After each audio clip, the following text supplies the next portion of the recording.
I spent a lot of time in prayer, and God was gracious to give me a great deal of support. But in the meantime, there was a lot of damage to my emotional life. I didn't realize the two were separate. That is, the emotional part and the spiritual part. What God did was essential. God helped me to go back into my emotional life and bring about healing there, which then freed me to go on further in spiritual growth. The healing I experienced in my emotional life enabled me to better recognize my unhealthy thinking patterns. I discovered 3 interconnected patterns of unhealthy thinking. I call them don't rehearse it, don't nurse it, and don't curse it. The first is don't rehearse it. Rehearsing is looking to the future. It's projecting. Let me give you an example. My husband had a bad habit of coming home late. Now, we had talks about this. We had arguments about this. He'd say, I understand. I know this bothers you. I'm not going to do that anymore. And then he'd come home late again. And he did that for years on end. So, let's say he told me what time he'd be home, and he'd be late again. And then my rehearsing would start.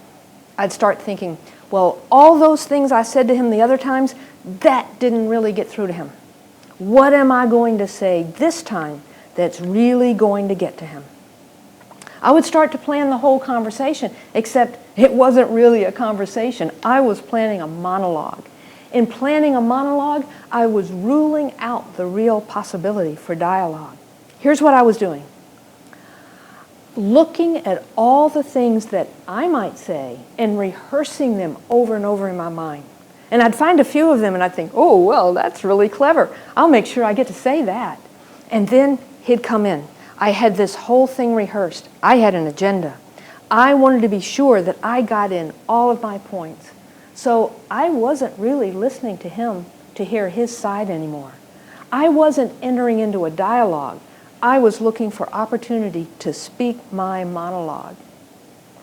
Now I see the negative aspect of rehearsing. Rehearsing prevents communication. Consider this. There might have been a legitimate reason why he was late that time. But when I worked myself into a frenzy by rehearsing my monologue beforehand, I wasn't going to be very open to hearing any legitimate reason. All right, the next topic is don't nurse it. Rehearsing is looking to the future. Nursing is looking to the past. Let's say that my husband and I had an argument the night before. Then when I got into work, I had paperwork spread out all over my desk, but I couldn't even see it. All I could think about was all the stuff that happened the night before. He said this, and I said that. And he said this, and I said that. And ooh, he said this, and I wish I said that. Imagine that. I would even try to change the scenario, thinking of all the stuff I could have said. That was really an effort to get into the argument better, so that next time I could have the upper hand in it. I don't want to be involved in that kind of nursing. There is a positive side, though. When I look to the future, then that's planning. If I look to the past, it's learning from my mistakes. Like, let's say with planning. Let's say my husband and I had tickets to a play. Now, I already knew he had a bad habit of coming home late. So I needed to have an alternate plan. My main plan was, he will make it home on time and we will go to the play together.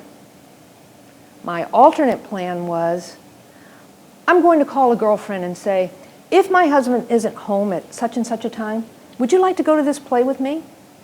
If she said yes, then I had an alternate plan. If she said no, then I'd dismiss that from the alternate plan. Or maybe my alternate plan was, okay, if you're not home at such and such a time, I'm going to leave, and I'll leave your ticket on the kitchen counter so you can join me. Whatever. I'd have an alternate plan so that I wasn't sitting there stewing and fuming and wondering, how am I going to handle this? He's late again. See what I mean? It's good to have an alternate plan. Now, with nursing, I don't want to look at the past and just mull it over and over. What I want to do is, I want to learn from it. I might look at the argument we had the night before and say to myself, well, there are certain ways that I didn't behave well, and I don't like what I said and did with this. So next time, I'm going to change my behavior so that I am more pleased with who I am as a person. So my thoughts weren't about how to get into the argument better. My thoughts were about how to handle myself better in the next argument. So the point that I want to make is I want to be active instead of passive. I want to take appropriate action when possible. I don't want to just react to inappropriate actions. All right, the third one is don't curse it. Now, my husband's drinking did cause difficulties, so I went for marriage counseling.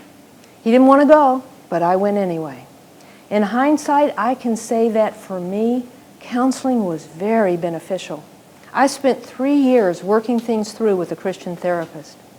In the very beginning, we focused on the issues I had with my husband, but a little after we got started, he switched the main focus to dealing with the issues with my mother. Now, I hadn't even anticipated that. I went for marriage counseling. I didn't know that he was going to work on me, but it ended up being a great blessing. And after a while, we also worked on the issues in the marriage, and those things began to improve. At that time, my husband was getting worse and worse because he was still drinking, but I was getting better. Therefore, it seemed to me that things were already getting better. Near the end of those 3 years of counseling, my counselor suggested that I go to Al-Anon, which is a fellowship for family and friends for those who care about someone who has a drinking problem. When I went to Al-Anon, I discovered that they could show me healthy living patterns. I learned healthy thinking patterns, healthy attitudes. I learned that I can change myself, but I can't change other people. I had to become responsible for myself and my own life. Over time, I was able to transform much of my own behavior. Now, here's an important point. If things hadn't gotten really bad, I never would have gone for help. Because of my reaction to my mother's outbursts of anger, from childhood on, I had many areas of anxiety and insecurity. It wasn't until midlife that I reached the point that my life was so unmanageable that I had to go and get help. So I did, and I got a lot better. I'm very grateful now that things got as bad as they did. Otherwise, I would have just continued the rest of my life with minimal functional ability. So because of what's happened, I don't want to curse the past anymore. I want to develop an attitude of gratitude. Things from the past have shaped me into who I am today, and I like who I am today better than ever before. So to summarize, I want to plan for the future, but don't rehearse it. I want to learn from the past, but don't nurse it. I want to develop gratitude for the past, so don't curse it.